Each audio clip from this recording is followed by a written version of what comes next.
at a bit of a race here before the flip. We're about 10 weeks into the build of our aluminum expeditionary catamaran.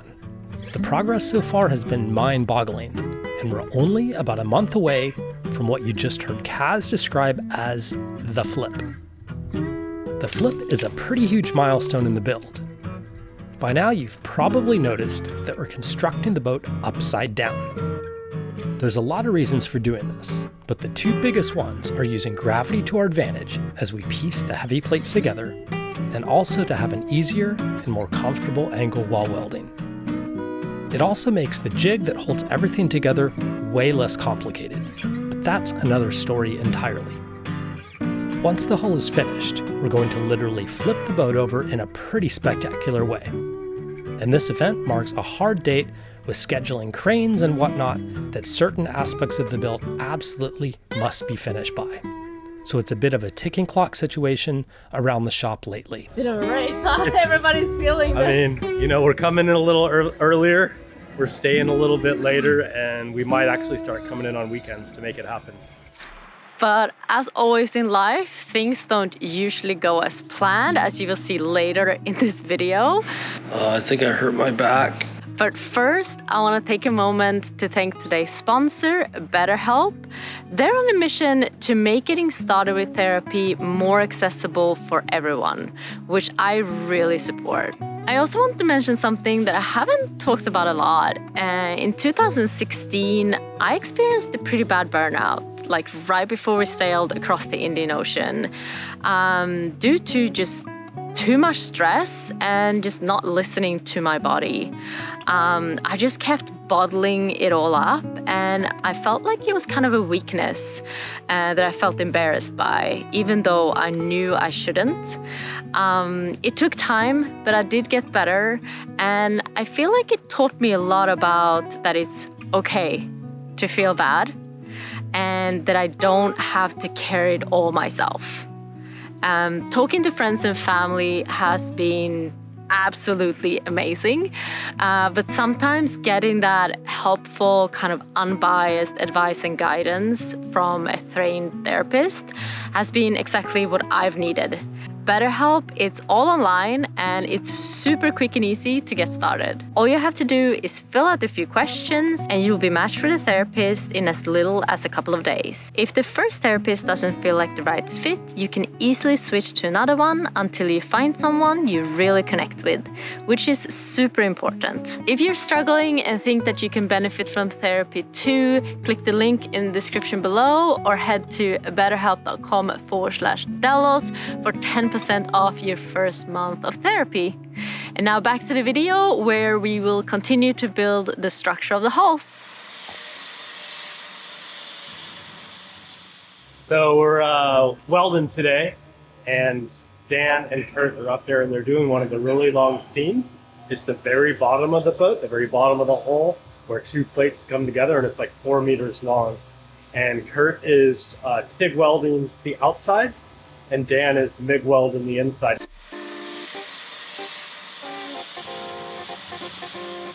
There's two different types of processes that we're using in the shop. One is TIG and one is MIG.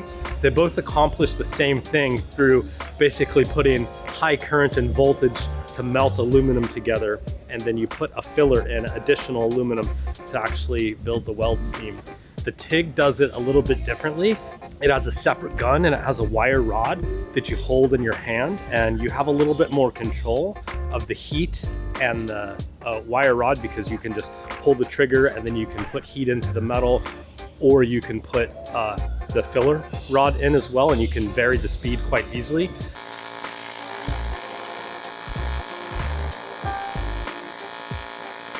It's a very pretty weld, but it's also very slow. And then the MIG is the other process, and that's the one that actually automatically feeds the wire out of the gun, so you just pull the trigger and the electricity starts and the wire comes out of it, and then it goes bzzz and fills it. So it's faster, but it's a little hard to control. Okay, but if you're still scratching your head a bit, let me show you how the process will actually go down for these plates. As I mentioned today, this is the part of the boat that we're working on. It's a little trickier than the others. As these plates come together, we're finding a gap at the very bottom of the hull, which right now is actually the top, right where the hull plates from port and starboard come together.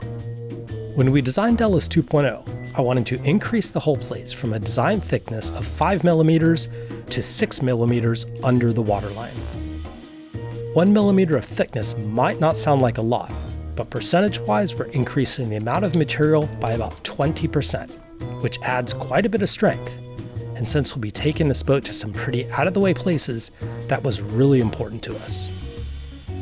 Normally, we like to have a 1 mil gap between plates to facilitate good welding, but here, our gap was about 5 mil. And here's our theory as to why. It was way too much design work to change the radius of all the frames. So when we bent the thicker material to the same template sizes, a little bit of the diameter got sucked out in the wheeling process, which in turn made the plates a bit shorter than we would have liked. If we had to do it all over again, we could have added an additional 5 mil of green to the plates and then cut them down to size to fit. But here we are with a gap to fill, and the TIG with its ultimate control is the preferred method for filling a gap like this, all while minimizing the chance for impurities to be drawn into the opposing weld down below. So here we see Kurt picking the eyes out of it on top, filling the gap with his TIG welding skills, and Dan taking one for the team inside, welding upside down with the MIG. And since Dan is following Kurt a bit, and the gap has already been filled, he can use the correct voltage and current settings for penetration without worrying about blowing right through the gap. With the seam at the bottom of the hulls finished, we're ready to move on to more of the structural side plates. We've gotten quite a few comments asking for some longer scenes that really show the welding work. So here's a little POV perspective of exactly how we do this. And if you're interested in learning more about the ins and outs of how we bend the plates and fit them into place, check out our last 2 episodes that cover these processes in extreme detail.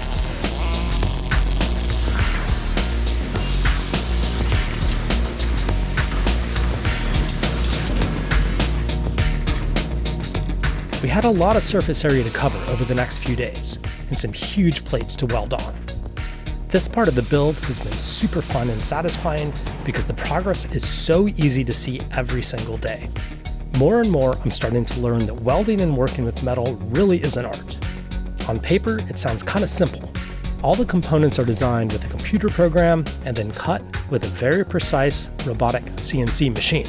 And then all we have to do is piece it together like a gigantic model airplane, right? Well, there's actually a lot of finesse and improvisation that goes into it. Using the English wheel to bend the flat plates into rounded shapes is a bit of a dark art in and of itself. And there's no computer program that can make these plates just slide perfectly into position with the click of a button. Rather, it takes hours upon hours of trial and error and an undisclosed amount of sweat equity to make it all come together in a beautiful jigsaw puzzle that will become our home and keep our family safe as we sail thousands of miles around the world. We were absolutely flying along, and the long days and extra hours were really paying off. But sometimes our ambition gets ahead of our bodies, and I was about to pay the tax on all those gains. I think I hurt my back.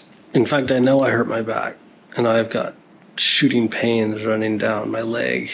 Oh, God. Oh, it's terrible. I don't know what I did. It's been hurting for like a few days.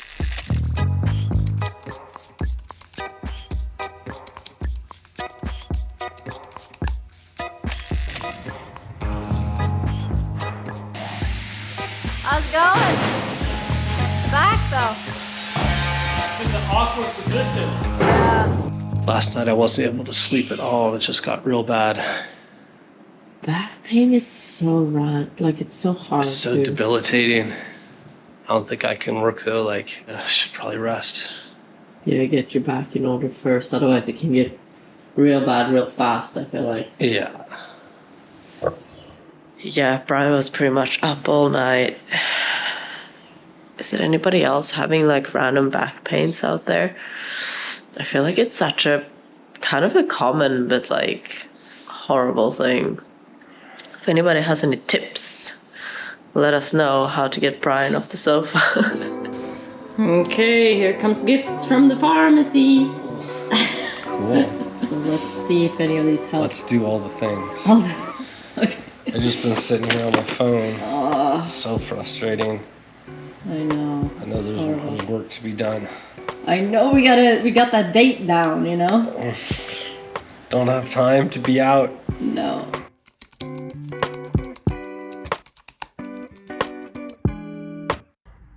Looks like I have some sort of a slip disc or something like that. And the nerves between that come out of the disc that control my muscles are getting pinched off.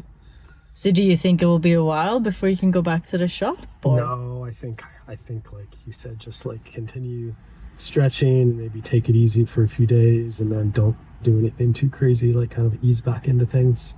But I'll come back on Monday for another. Okay. Mm-hmm. Well. Okay. Okay. Well, here we go.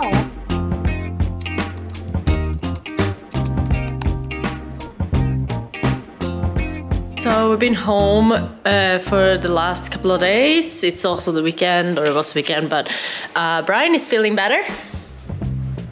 Not on the couch anymore. So that's amazing. And I've started kind of deep diving into a project that I don't really know anything about. You don't know anything about. It's just, I've never done anything like this before. I have a question for you. Oh, What did you go to university for? landscape architecture. And it's been how many years since you've done any God. drawing or drafting? 10 years Let's say it ago? was more than 10 years ago. Yeah, it was just You've been over awesome. 10 years ago. So we've gone around the world, and after 10 years, you're finally getting to use your Yes. landscape architecture skills on some design stuff. Yeah. I think that's pretty cool because the work you've been doing has been blowing me away. I want to show people this. What are we looking at here? I've started with the kitchen. It's called a galley. Sorry, I started with the galley. Now we're like land house situation. I'm like into kitchens. Well, I've started with the galley because I kind of realized that the interior has a general layout. That was all we got. So all of that, On the side, I think it says left to the discretion of builder. yeah, since we're the builders, I've just kind of started to realize I'm going to have to go through every single part of the boat and figure out exactly what we want and the dimensions and As far as everything. storage and counters and cupboards Everything. and hiding holes. How are they going to open? How are we going to optimize? And luckily, I mean, we do have a lot of experience from Delos and other boats, and we've been looking at a lot of other boats, but this is like on a different level. It's a different level. Stradbroke Yachts did do some renders for us that were super helpful. Like this one. This is more or less our vision for the salon and galley space. We're spoiled on Delos for storage, and it's something that we're going to have to compromise on a bit on Delos 2.0. Instead of having 1.5 foot deep cabinets covering almost every inch of the walls, we will have an airy open space with windows. This will be amazing in its own way, and it's one of the things that I'm the most excited about making the switch to a catamaran. But when it comes to storage, it's going to be a huge challenge. Also on the new boat, the bridge deck will come right up to the floor. So our bottomless bilge we've come accustomed to on Delos, it's getting the boot as well. That means that besides reconsidering some of my food hoarding tendencies, we got a lot of cheese. So much cheese. Do you think that's enough cheese? I'm going to have to put a lot of thought into how to best optimize the space that we do have. And the devil is in the details, and there's a lot to consider as we start putting the pieces of the puzzle together. Okay, if I decide on the fridge and freezer that we actually want, which I kind of did, because I changed that, the sink is gonna change, and what sink do I want, and that depends on, and like the oven. It's just been a lot, and then I started looking I at. think it's super helpful though, because you can look at that and be like, tea, spices, dry goods, utensils, cups, mugs, plates, bowls, trash. I really like the trash up high because I hate to lean over and put it in there. You do that about 80 times And a this day. is the thought process. This is kind of how the thought process works. So this is my trash sheet. So that was the first one. Yeah. Slide So out. I kind of imagine it being just like this drawer that you open and it's kind of like on a tilt. And I was like, oh, that's really cool. It is cool. But then when I actually drew it, I'm like, It's super deep. it's the counter is super deep and you will lose a bunch of space. Then I went to a square one, but then I realized when measuring it here in the kitchen that, oh, that's actually huge and we don't need that much. So then I split it and I figured out how big do we actually want it. So this is kind of what's happening, and it's the same. It's kind of a cool way to do it. Yeah, it's the same with this one. Both me and Brian looked at it and we were like, oh my God, that's way It's like too It's like much. Drawer City. Yeah. So then I drew this one. That looks pretty clean. Yeah, so it's always a drawback and it's a lot to consider, and the spaces, and I'm also like in the kitchen here, kind of is like pulling things out, measuring, feeling, like to feel the space basically. Yeah. Are you gonna go out to see her? She's No. like screaming. She's just... Can you show us how fast you are? And my mom said I'm going too fast and fall off. Show me how fast you go. Whoa, look at you go.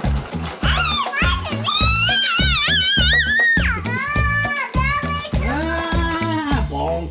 Okay, sorry. Yeah, I think the that. galley is one of the most complicated parts on the boat. You use it so Yeah. much. There's so much going on in there. You have You a wanna lot put of everything in there. functionality. You want everything there. I know. You want it to be. I mean, we spend a lot of time cooking. And then I guess after this is more the structure and all of that stuff, and deciding on the appliances. And after this, we have to decide like what countertop should we have, what drawers, what style do we And want. it all has to be lightweight. All has to be lightweight. All has to be kind of considered. I guess the next step is these will be converted into CAD drawings, and then we'll send it off to a cabinet maker, designer. Yeah, I mean, That's you kind of could the- also have kind of a cabinet maker make or like do the design. You know, we've talked to a few people. Since Cabinet we're on makers a are burning a lot of money. since we're on a pretty tight budget, I realized very fast that that's not really going to be an we're option like, for us. How much is that going to cost? We're like, I you know know. what? Kaz has got those skills.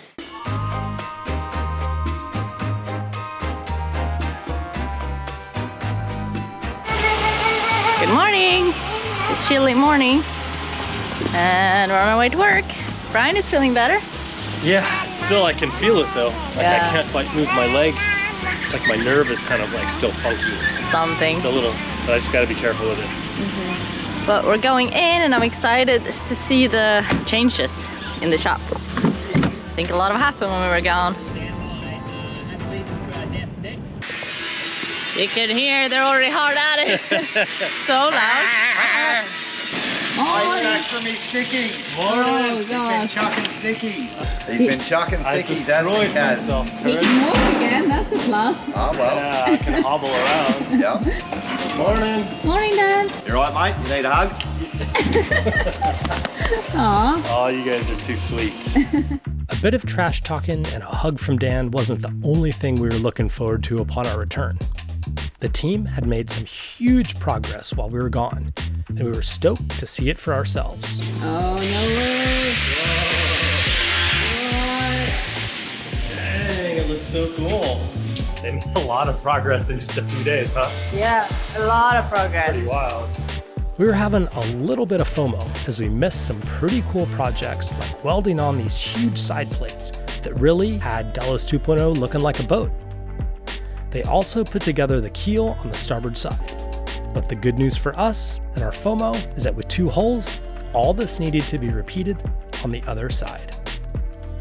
So one of the first really big side plates are gonna go up on the port side right now. Before putting the plates up, there was one last bit of prep work to be done. Right now, all the structural frames are just tack welded in place, but they all need to be welded in properly, since once the plates are up, you won't get to them once Oh, once the plate is on. it goes on. Okay. Yeah, because once you put that there, by the time you try and get your head and everything around in here, Yeah. you won't be able to. Okay.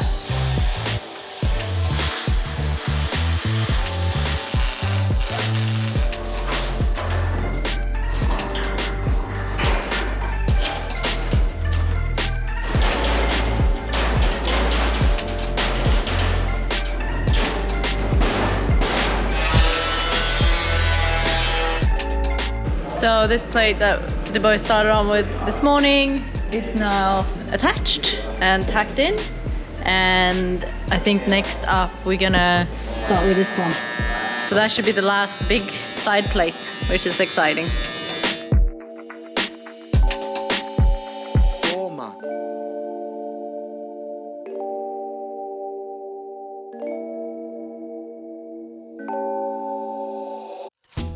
Up next on Delos, things start to get complicated as we tackle some of the trickiest welds on the boat. All right, we have 2 patrons questions today, and Sandy wants to know the details on how the bows are welded together since they're really thin. Let's go show you.